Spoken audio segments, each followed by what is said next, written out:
तो ये question number 5 है। क्वेश्चन नंबर 5 में क्या बोल रखा है कि चेक वेदर 6 की power n can and with the digit 0 for any natural number n, right. तो यहाँ पे क्या बोल रखा है कि अगर 6 की पावर n है, n की जगह हम कोई नेचुरल नंबर रख देते हैं, तो उस कंडीशन में बनने वाला नंबर का जो यूनिट डिजिट है क्या वो 0 होगा कि नहीं होगा, ठीक है, हमको यही चेक करना है। तो देखिए, किसी भी नंबर के लास्ट में 0 कब आता है, जब उसमें उसके प्राइम फैक्टराइजेशन में एक 5 हो और एक 2 हो, तभी उसमें 0 आएगा, नहीं तो नहीं आएगा, राइट। जैसे ये 30 है, 30 का प्राइम फैक्टराइजेशन हम करते हैं, okay.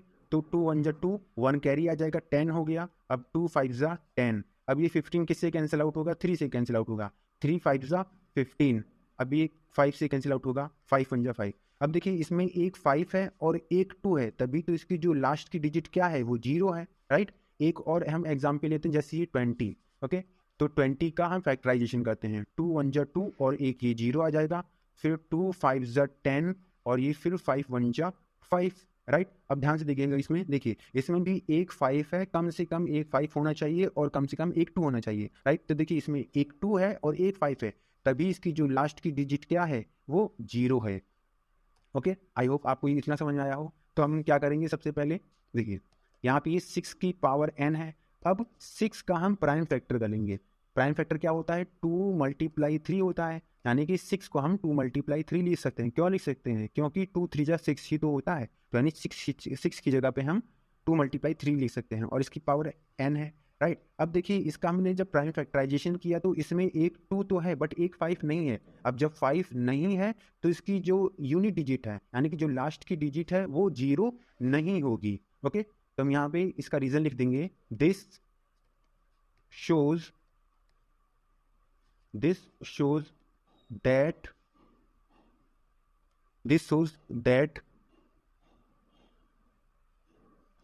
2 and 3 are the only prime factor of 6 की पावर n, राइट। उसके बाद बिकॉज अच्छा, ये बिकॉज का सिंबल होता है और देयरफॉर का सिंबल क्या होता है, ये होता है, right. Because 5 is not a 5 is not a factor of 6 की पावर n, so 6 की power n can not end with 0, right. हमारे सॉल्यूशन हो गया। इसी तरीके से आपको पेपर में भी करना है, तभी आपको फुल में से फुल नंबर मिलेंगे, राइट। क्वेश्चन नंबर 2 पे आते हैं। क्वेश्चन नंबर 2 क्या बोल रखा है, explain why 7 multiply 11 multiply 13 plus 13 and 7 multiply 6 multiply 5 multiply 4 multiply 3 multiply 2 multiply 1 plus 5 are composite number, right. यहाँ पे नंबर कटा हुआ है, ये नंबर लिखा है, ओके। तो यहाँ पे हमको ना बताना है कि ये वाला नंबर और ये नंबर, ये कंपोजिट नंबर क्यों है। अच्छा, प्राइम नंबर और कंपोजिट नंबर क्या होते हैं, एक बार फिर से हम बता दे रहे हैं। Prime number has only on 2 factor, यानी कि जो नंबर जिसमें केवल 2 ही फैक्टर होते हैं वो क्या होता है, प्राइम नंबर होता है। फॉर एग्जांपल 2 3 5 7 11 ये सब क्या होते हैं, प्राइम नंबर होते हैं। जैसे ये 7 को अगर हम ले लेते हैं तो ये जो 7 है, एक तो 7 से कैंसिल आउट हो जाएगा और एक 1 से कैंसिल आउट होगा, यानी कि इस 7 के कितने फैक्टर हैं, 2 फैक्टर हैं। तो उस केस में ये क्या 7 क्या हो जाएगा, एक प्राइम नंबर हो जाएगा, ओके। एक होता है composite number has more than 2 factor, for example 4 6 8 9, ठीक है। इन नंबरों के 2 से ज़्यादा फैक्टर होते हैं। जैसे ये 8 को देखिए, ये जो 8 नंबर है, ये 2 से भी कैंसिल आउट हो जाएगा, 4 से कैंसिल आउट हो जाएगा, 8 से कैंसिल आउट हो जाएगा और 1 से कैंसिल आउट हो जाएगा, यानी कि इसके कितने हैं, 2 से ज़्यादा फैक्टर है ना, राइट। तो ये जो 8 हो जाएगा, क्या हो जाएगा, ये हो जाएगा कंपोजिट नंबर। तो यही हमको दिखाना है कि ये कंपोजिट नंबर होंगे, ठीक है। बट क्यों होंगे वो हम सॉल्यूशन में करते हैं। तो देखिए, सबसे पहले हम इसको लेते हैं। इसमें एक क्वेश्चन में 2 पार्ट दे रखे हैं, तो ये 7 मल्टीप्लाई 11 मल्टीप्लाई 13 प्लस 13, राइट।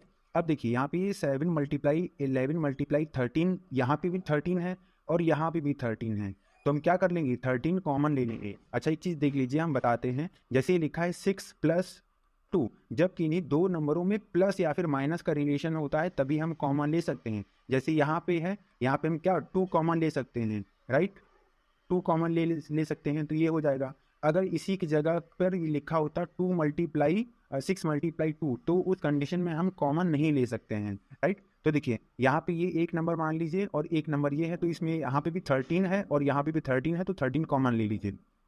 13 हमने कॉमन ले लिया, यहाँ पे क्या बचा 7 मल्टीप्लाई 11, 13 बाहर निकल गया। अब देखिए यहाँ पे जो 13 है, 13 में 1 मल्टीप्लाई में होता है, राइट, तो प्लस ये लगा दीजिए, 13 हमने बाहर निकाल लिया, यहाँ पे ये 1 बच जाएगा। ओके, तो ये 13, अब 7 का मल्टीप्लाई 11 से करेंगे कितना हो जाएगा 77, और ये प्लस में 1। ओके, तो ये 13 मल्टीप्लाई, देखिए 77 + 1 कितना हो जाएगा 78 हो जाएगा, राइट। अब हम क्या करेंगे, इस 78 का भी फैक्टर कर लेंगे। तो देखिए ये 78 है, 78 को हम क्या ले सकते हैं 13 मल्टीप्लाई 6 लिख सकते हैं, राइट। तो ये क्या हो जाएगा 13 मल्टीप्लाई 6, ओके, क्योंकि 13 × 78 होता है, तो 78 की जगह पर हम 13 मल्टीप्लाई 6 लिख सकते हैं। ओके, तो इसका रीज़न अब हम यहाँ पे एक स्टेटमेंट लिख देंगे, क्या लिख देंगे, the given expression has 13 and 6 as its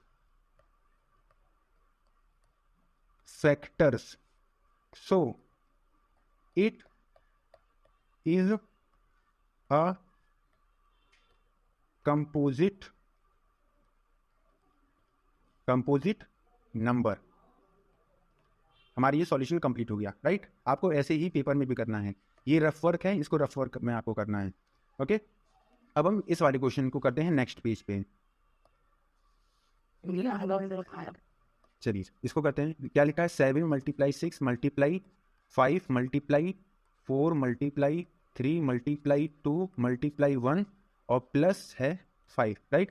अब देखिए ये पूरा एक नंबर है और ये एक है, तो यहाँ पे 5 है और यहाँ पे 5 है, तो 5 हम क्या कर लेंगे कॉमन ले लेंगे, 5 हमने कॉमन ले लिया। यहाँ पे क्या बचेगा 7 multiply 6 multiply 4 multiply 3 multiply 2 multiply 1।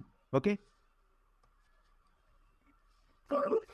देखिएगा यहाँ पे ये 5 है, 5 में 5 जो होता है वो मल्टीप्लाई में 1 होता है, राइट, तो प्लस लिख लीजिए। अब इसमें से 5 हमने निकाल दिया, तो ये नंबर बचा। अब यहाँ से जब हमने 5 कॉमन ले लिया तो यहाँ पे 1 बच जाएगा। ओके, 5 लिख लिया हमने। अब ये 7 6 जा कितना होता है 7 6 42 मल्टीप्लाई 4 3 जा 12 12 2 जा 24 और प्लस में 1 हो जाएगा। ओके, 5 अब क्या कर लेंगे 42 का मल्टीप्लाई 24 से करेंगे, जब मल्टीप्लाई कर लेंगे कितना आ जाएगा 1008 आ जाएगा और प्लस में 1 आ गया 5। अब ये मल्टीप्लाई कितना हो जाएगा 1009 हो जाएगा, राइट। अब हम अपना वही रीजन लिख देंगे, the given expression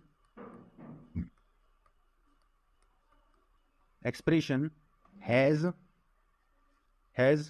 5 and 1009 as its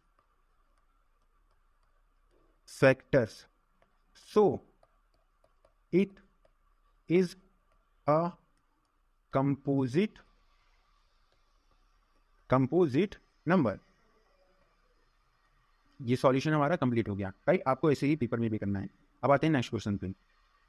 next question हमारा क्या लिखा है,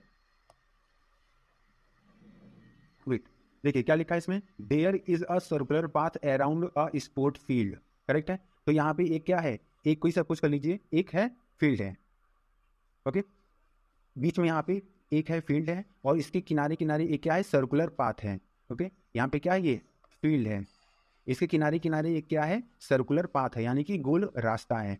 तो देखिए क्वेश्चन पढ़ते हैं, Sonia takes 18 minute to drive 1 round of the field, यानी कि यहाँ पे सपोज कर लीजिए कौन है सोनिया है। सोनिया जो है इस फील्ड का एक राउंड लगाने में टोटल कितना टाइम लेती हैं 18 मिनट टाइम लेती हैं, right. While Ravi takes 12 minute for the same यानी कि अब यहीं पर रवि भी हैं, रवि इसी फील्ड के चारों चक्कर लगाने में टोटल कितना टाइम लेते हैं, 12 मिनट लेते हैं। सपोज मान लीजिए they both start at the same point and देखिए एंड के बाद ये एट लिखा हुआ है, ये ऑफ के बाद लिखा हुआ है द, और एट के बाद लिखा हुआ है ये द, राइट। हाँ, suppose they both start at the same point and at the same time, यानी कि जी सपोज कर लीजिए वो दोनों एक साथ एक समय में क्या करते हैं, स्टार्ट करते हैं, दौड़ना स्टार्ट करते हैं, and go in the same direction, और वो एक ही दिशा में जाते हैं, ठीक है। After how many minutes will they meet again at the starting point, यानी कि वो कितने समय बाद वो दोनों इकट्ठा उसी पॉइंट पे मिलेंगे, राइट है। इतना समझ के हो गए आप लोग। तो यहाँ पे क्या लिखेंगे हम, सोनिया टेक्स 18 मिनट, ओके, और रवि टेक्स 12 मिनट। अब ध्यान दीजिएगा, ये जो सोनिया है इसके चारों वो चक्कर लगाने में 18 मिनट लेती है, यानी कि 1 राउंड लेने में 18 मिनट लेती है, और वहीं पे ये जो रवि हैं 1 राउंड लगाने में कितना, 12 मिनट लेते हैं, यानी कि यहाँ पे कौन तेज भाग रहा है, रवि तेज भाग रहे हैं। अब देखिए ये इसी पॉइंट पे कितने समय बाद दोबारा मिलेंगे, ये हम निकालने के लिए क्या कर देंगे, हम ये 12 और 18 का मल्टीप्लाई कर देंगे, और वही क्या हो जाएगा, हमारा हो जाएगा आंसर हो जाएगा, ओके। तो हम क्या करेंगे, ये 12 और 18 का निकालेंगे हम एलसीएम। यहाँ पे 18 है, 18 के हम क्या करते हैं, प्राइम फैक्टराइजेशन करते हैं। 2 9 जा 18, 3 से 3 3 जा 9, और 3 1 जा 3, राइट। अब ये 12 के प्राइम फैक्टराइजेशन कर देते हैं हम, ये 12 से 2 6 जा 12, 2 3 जा 6, और ये 3 1 जा 3, ओके। तो ये 18 का प्राइम फैक्टर क्या मिला है, 2 × 3 × 3, और 12 का प्राइम फैक्टर क्या मिला है हमको, 2 × 3।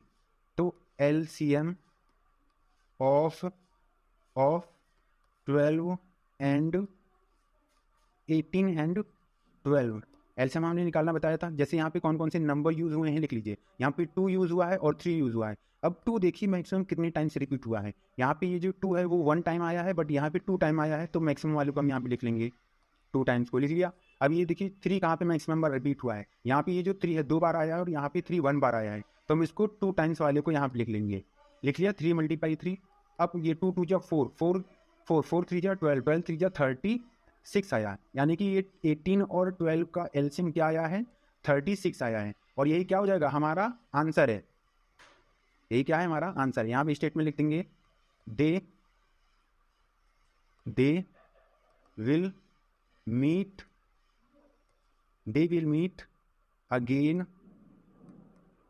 अगेन एट द स्टार्टिंग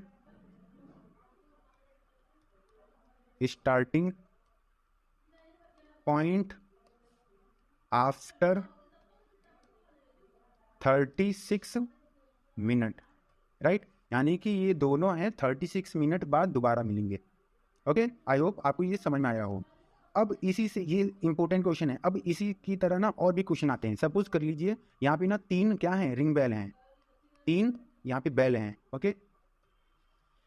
एक ये जो बेल है वो 5 मिनट के टाइम पीरियड में बजती है, और ये बेल है सपोज कर लीजिए 8 मिनट के टाइम पीरियड पे बजती है, और ये बेल है ये 10 मिनट के टाइम पीरियड पे बजती है। अगर ये तीनों बेल एक साथ बजना स्टार्ट होती हैं तो ये दोबारा कितने मिनट बाद एक साथ दोबारा बजेंगी, राइट। तो ये ऐसे क्वेश्चन आते हैं, तो उस कंडीशन में भी हमको क्या करना पड़ेगा, इनका एलसीएम निकालना पड़ेगा, और जो एलसीएम आएगा वही क्या होगा, आंसर हो जाएगा। ऐसे क्वेश्चन आते हैं, याद रखिएगा। अब आते हैं नेक्स्ट क्वेश्चन पे। तो देखिए ये एक्सरसाइज तो ये कंप्लीट हो चुकी है, बट एक एक्स्ट्रा क्वेश्चन है, इसको भी हम इसको भी कंप्लीट करवा देते हैं, ओके। तो यहाँ पे लिखा है, शो दैट 12 की power n can never and with the digit 0 और 5, यानी कि ये बोल रखा है कि ये 12 की पावर n है, ओके, जहाँ पे n क्या है, एक नेचुरल नंबर है। अगर नेचुरल नंबर पे हम कोई भी लेट कर देते, कोई कुछ भी मान लेते हैं, तो जो इसका यूनिट डिजिट है, यानी कि जो इसका लास्ट वाला डिजिट है वो 0 और 5 होगा कि नहीं होगा, यही हमको चेक करना है। करेक्ट है, उसी की तरह हम कर लेंगे। ये 12 है, 12 का हम प्राइम फैक्टराइजेशन कर लेंगे। 12 का प्राइम फैक्टराइजेशन करते हैं सबसे पहले, ये 2 से 2 से इसको कैंसिल आउट करेंगे, 2 6 जा 12, 2 3 जा 6 और ये 3 1 जा 3। ओके, तो ये क्या हो जाएगा 2 की पावर 2, देखिए 2 मल्टीप्लाई 2 को क्या लिख देंगे 2 की पावर 2 मल्टीप्लाई 3 और इसकी पावर क्या है यहाँ पर n है, करेक्ट है। अब देखिए इसकी पहले वाली वीडियो में हमने क्या बताया था, किसी भी नंबर में लास्ट की डिजिट में 0 कब आएगा, जब एक उसमें 2 होना चाहिए और एक क्या होना चाहिए, एक 5 होना चाहिए। ओके, और किसी भी नंबर में किसी के भी नंबर की लास्ट की डिजिट में 5 कब आएगा, जब उसमें 5 होना चाहिए, राइट, कम से कम एक 5 होना चाहिए। बट यहाँ पे 5 है ही नहीं, तो क्या होगा, इसकी जो यूनिट डिजिट है वो ना ही 0 होगी ना ही 5 होगी। ओके, तो हम यहाँ पे रीजन लिख देंगे, this shows that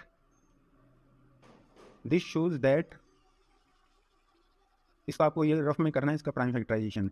this shows that 2 and 3 are the only prime factor of 12 की power n, because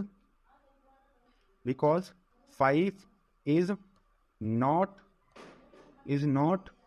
a factor of 12 की पावर n, so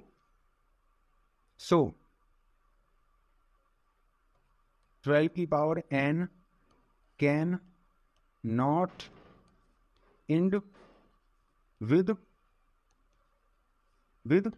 0 और 5, यानी कि ये 12 की पावर n ये जो है वो 0 और 5 के साथ एंड नहीं होगा, राइट।